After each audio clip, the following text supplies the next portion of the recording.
কি ব্যাপার আম্মু, তুমি মন খারাপ কইরা বইসা আছো কেন? আরে কইস না, তোর বাপে ঝগড়া করে আমার লগে আর কথা শুনে আমার মা বাপেরে।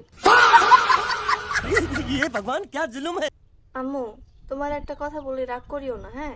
ठीक है ধরো তুমি একটা কোম্পানি থেকে টিভি নিছো, ফ্রিজ নিছো, ठीक है তো समझ गया। ওই টিভি আর ফ্রিজ যদি নষ্ট হয়, তুমি কাকে বকা দিবা? কোম্পানিকে না? बड़ा हरामी हो बेटा। समझ रहे हो? আমার মা বাপ কোম্পানি। কি ব্যাপার তোমার? এই 2-3 দিন ধরে তুমি আমার সাথে ঠিকভাবে কথা বলো না, ডাক পারলে আওয়াজ দাও না। আমি এখন সেলিব্রিটি, যার তার সাথে কথা বলি না।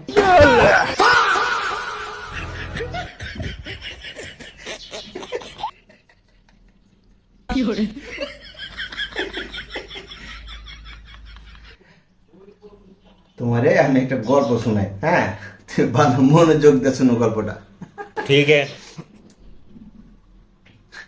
ডায়মন্ড ছিল, ডায়মন্ড, হীরা, হীরা, ঠিক আছে? এক ব্যাটা ডায়মন্ডের ব্যবসা করতো, হীরার ব্যবসা করতো, अच्छा ঠিক আছে? পরে একদিন এক এদুর একটা ডায়মন্ড এদুরে খাইলে, ঠিক আছে? ठीक है তারপরে ওই বেটা তো খুব দুশ্চিন্তায় পড়ে গেছে। পরে ওই হিরালা বেটা একটা কামলা ঠিক করছে ওই এদুরকে মারার লেগে, ঠিক আছে? समझ गया। পরে দুজন মিলে কিন্তু এদুর ঢুকতে লাগলো। এদুরের গপ্ত কই আছে, গাতা গাতা যেখানে থাকে ঘর, ठीक है समझ गया। যায় দেখে ওই ঘরের ভিতরে অনেক এদুর, হাজার হাজার এদুর। क्या बात कर रहे हैं? দেখে তো অবাক ওই হিরালা বেটার, মানে যে ডায়মন্ড ব্যবসা করে, এই তো কই যে গেছে আজকে মধ্যে হীরা গেছে গা, কেমন কই যে পাবো হীরা। তো যে কামলা, ওই তো সিয়ানা, যে তো কামলা দেখায়, বুঝো নাই? ওই দেখতেছে একটা এদুর একটা পাথরের উপর উঠে মুচকি মুচকি হাসতেছে আর ভাব নিতেছে। अच्छा পরে ওই কামলা আলা বেটা ওই এদুটাকে মাইরা ওই হীরা আর ডায়মন্ড যাই বলো না কেনা, ওটা উদ্ধার করে দেয়। ওই ব্যবসায়িক বুঝতে পারে না যে এত দূরের ভিতরে ওই দূরকে মাইরা কিভাবে আমাকে উদ্ধার করে দিল হীরা। তখন ওই কামরাকে জিজ্ঞাসা, আচ্ছা ভাই, আপনি কিভাবে বুঝলেন যে ওই এদুরের ভিতরে আমার ডায়মন্ড আছে, হীরা আছে, ঠিক আছে?